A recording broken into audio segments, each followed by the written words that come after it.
Et là on aura quelque chose à faire avec McShane. McShane, Reichley qui tente de repasser sur McShane, mais Michal Schmel s'interpose. Jacquet au second poteau, il y a du fait. Et quel arrêt de Schmel sur c'est David Huxter qui s'était projeté au second poteau. C'était bien joué de la part des chaudefonniers. Holden qui va écarter sur Anderson, ça revient sur Huguenin, il a du shot, Huguenin le tir qui passe à côté, grosse occasion, la plus grosse dans cette partie pour l'instant. Matewa qui donne un bon puck sur Kohler, mais Kohler il est un petit peu seul et il va tirer au premier poteau et arrêt de Michal Schmel, même si Reichley est venu mettre une grosse pression, bien joué, ça revient sur Dufay, le tir de Dufay qui heurte le poteau. Une nouvelle grosse occasion pour les chaudefonniers dans cette dernière minute de premier tiers. On n'était pas loin de l'ouverture du score pour les abeilles. Bien pressé par Schwery, il y a quoi jouer avec Maka. Maka il oublie un petit peu la rondelle, dommage. Cette intervention de Schwery qui aurait pu se transformer en grosse occasion. Ça continue avec le tir de Loosely maintenant. Betchman tire, mais là c'était un peu trop mou et les chaudefonniers vont pouvoir se dégager dans la 5 contre 5. Privé qui revient du bord d'un fois, mais peut-être. Et goal! C'est 1-0. C'est Loosely qui arrive à reprendre le bon travail de Julien Privé qui sortait de sa cage de pénalité. Mais cette passe de Matewa était bien sentie. Privé qui fait un beau travail et finalement Loosely dans un second temps qui arrive à donner le premier goal de cette rencontre. Il arrive bien à fixer le portier Schmel et d'un week-end, il arrive à trouver la faille.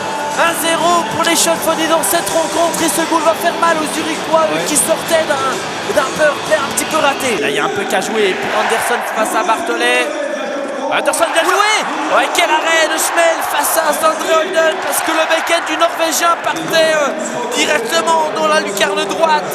Que Dufay maintenant qui transfère la défense, bien joué de la part de Jocelyn Dufay qui repique, où est ce puck? Et Ruxeger qui n'arrive pas à le mettre au fond. Pour l'instant le deuxième but de chaudefonnier avec Matewa qui revient sur McShane, le tir de McShane une fois bloqué par Schmel. C'est une magnifique passe là de Reichley qui trouve Bastien Pouilly qui va tirer, mais quel arrêt là de Schmel qui dégoûte tout le monde. La classe d'Oslund qui reste dans son match malgré, comme on l'a dit, très peu de tirs dans ce match. Il sort pas de son match et goal. Là il pouvait rien faire. Les chaudefonniers un petit peu tendre sur cet engagement et c'est Alexis Valença qui arrive à trouver le fond des filets. On va revoir, une faute un petit peu de Matewa sur cette situation et on notera le bon travail évidemment de Yannick Antenen qui voit son partenaire Alexis Valença démarquer dans le slot et après pour Oslund c'est mission impossible d'arrêter un tir à bout portant. Un partout à 1 minute et 3 secondes de la fin de ce deuxième tiers.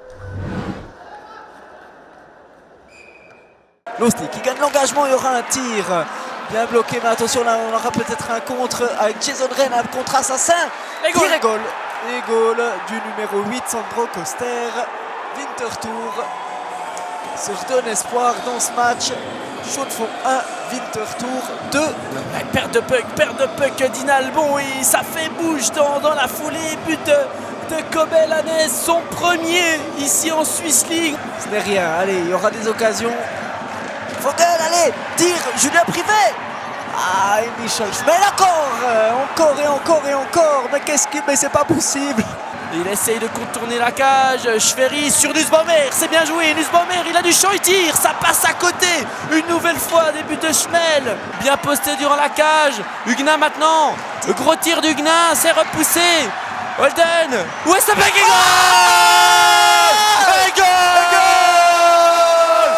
De Tom Sanderson. Il est mérité celui-là. Le capitaine chaudefonnier qui parvient à trouver la faille et arrive à enfin trouver le but. Et quel signal que ce soit le capitaine Tom Sanderson, celui qui était en échec ces derniers temps et qui parvient à exploiter cette passe de Sandré Holden, que ce goal va faire du bien aux chaudefonniers.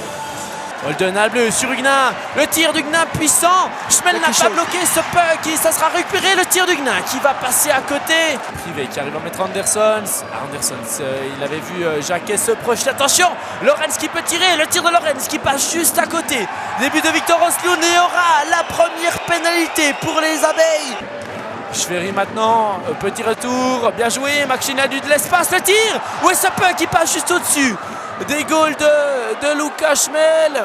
Rachley qui remet sur McShane à 20 secondes de la fin de ce troisième tiers. Le tir de Nussbaumer, Wessepin qui est finalement sur l'arrière du but de Schmel. Ça revient sur Sandré Holden. Il peut mettre sur McShane. Le tir de McShane et arrêt de Schmel. On retrouve Jacquet, longue passe à destination de personne, mais Schwery qui sera le premier. Il n'y a pas de dégagement interdit. Le tir de Schwery et Lousli tout proche de pouvoir ajuster les montants de Schmel, mais il s'est fait mal. Luxter qui arrive à refaire le tour de la cage. Bien joué, Wessepin qui finalement est dans les creuses zurichoises. Dinalbon, le tir d'Inalbon qui passe juste à côté, dommage. Lorenz contré en zone neutre. Bien joué de la part de Schwery. Il y a 2 contre 1 pour les chauffeuniers. Maca avec Colère. Colère qui tire et goal. Et goal